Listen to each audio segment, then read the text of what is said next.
My name is Ken Grunewald. I'm a supervisor at TG. This is the SOS on-site training. So one of the things we start off with is our exercises. The reason why we do this is it helps us with our processes. We go over the ones that we use at our assembly, the neck, the importance of the body, of the arm. I also utilize this whenever an incident happens, if this is not being used or not used, if the team members are not following it. Not trying to use it as a punishment, but I let my team members know that that's the reason why we do it, is to help them be able to go home with our 10 fingers and 10 toes, no aches and pains. The next thing after we do that, and I use my leader tech to lead those for the leadership side. They always hear the supervisor talking. This gives you an opportunity for your team leader, as some people call it, to actually have some responsibility. Next thing we go through the 6 rules. These 6 rules are the top reasons of quality getting out of here, of our PPM, internal or external. So the idea we go over these is so that individuals can memorize, take it back to their processes, and make sure that they are stop call waiting when there's something that happens. For instance, so when I go over these in my SOS meetings, I will get my team members' involvement, because otherwise all they actually do here is just the supervisor talking, and they start blending that out. It sounds kind of like Charlie Brown's teacher, all right? So I'll read the black, and then I will call them out, rattle off a team member's name, call them out. They have to read the red. Sometimes I'll mix it up. I'll read the first one completely, and then I'll just catch them on the number 2. So that way I can always make sure that they are paying attention to what I'm sharing, because that's what the SOS is about. It's positive influence to your team members, positive feedback, because whenever you go the negative side, it ruins your day. I try not to make eye contact. That way I make sure that they are all paying attention to what I'm saying, paying attention to the SOS meeting. After we go through that, we'll go through the nugget of the day. We have 15 nuggets. We have 30 nuggets total, 15 flip sheets. Sometimes I will get their interaction on this. A lot of times I will not. It depends. For this instance, the stop call wait, which is a very important standard that we try to use here at TG on every situation, then I will call them out, call a team member out. What would be an abnormality on the stop call wait list? What would cause you to stop call wait? Get their interaction.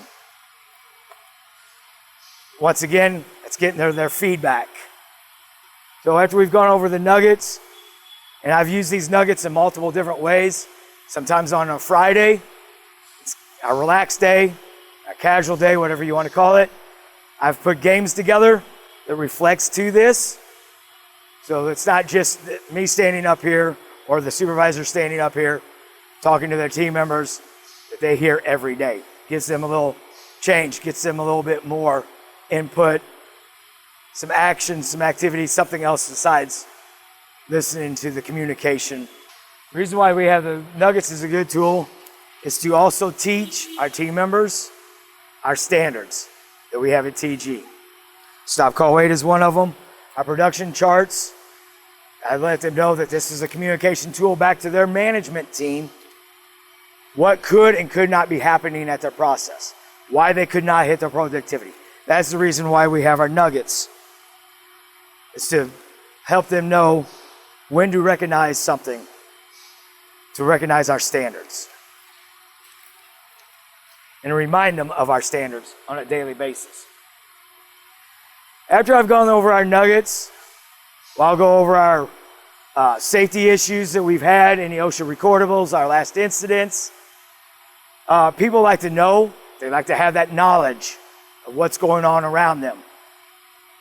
One other thing that we utilize with supervisors that we use in our quality meeting is what they call kick and yochi. to help them recognize safety issues, to help kind of prevent or help keep this at a green status, not a bunch of red. Then we go over our preps. This way they know what might be going on with their processes. If they're in preps, if they need to make special arrangements, they need parts to be able to. This is, once again, a tool to help them know what's going on with their processes. That's exactly what this board is for. That is what this meeting is for, is SOS, start a shift. If there's any quality issues, then we'll go over, especially since we're assembly area, it could have anything to do with, and some of it also might be an injection or other process issues, division areas that we can bring back and learn something that we can fix at ours before it happens.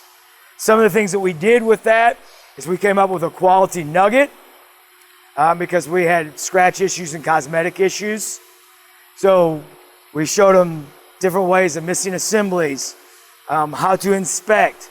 So I go over the quality nugget about once a month. Sometimes a little longer than that, but I do use it.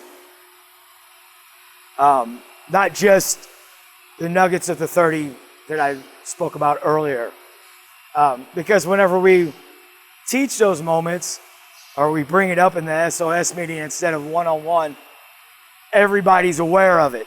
It's not just, you said it to me, so it's just, must be my process only that could happen with. I speak with everybody in the meeting about it, then they can take that back to all their processes and think, oh, wow, I could fix it. And then that's part of the Kaizen. Also, your SOS meeting is a part of the Kaizens that we utilize that to hand them out. Because when you have them, we're supposed to have one a month. There's your opportunity, supervisor's opportunity to hand them out with their names. So all they got to do is just come up with their idea and put that on the piece of paper. So SOS means not just going over the nuggets, the rules, and your quality. It's also the opportunity of the supervisor to do their Kaizen work, to get that started. They can utilize that time to do a drawing for the best Kaizens, or quality Kaizens, whatever it may be.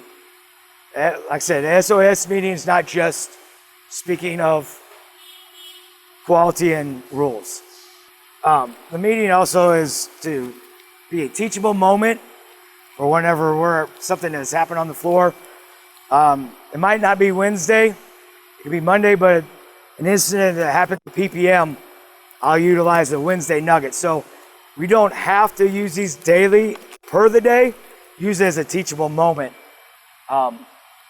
for you guys also. And one key thing that I did not mention earlier, always make sure when you come to your SOS meeting, be positive. If you have to cut a joke, make a joke, or because the SOS meeting is not just your team member's start of the day, it's also your start of the day. So if you start off negative, they're going to have a negative day, and it's going to be negative the rest of the day for you. So be positive when you come in. One of the things we do at the end to help with the positiveness is I'll say be a hero, and we'll say strive for zero. And it's their responsibility to respond back. Some of them do, some of them don't, but a lot of them, it gives them a little bit of a laugh as they go off to their process. And that's what you want leaving your SOS meeting. You want them to walk away a little positive, maybe a little bit of laughter, a little bit of smile. It goes a long way whenever you're up here in your SOS meeting. So, once again, SOS is your start of your shift. Makes you have a better day whenever you can start off positive. SOS key points are our quality rules to help us make good quality parts to our customer. We have our exercises to help ergonomically with our team members to make sure they're here every day on time and be willing to work for you. As a reason why we do our key points that we have. And start off on a positive note. That will help you at the beginning of the shift, during the shift, and at the end of the shift.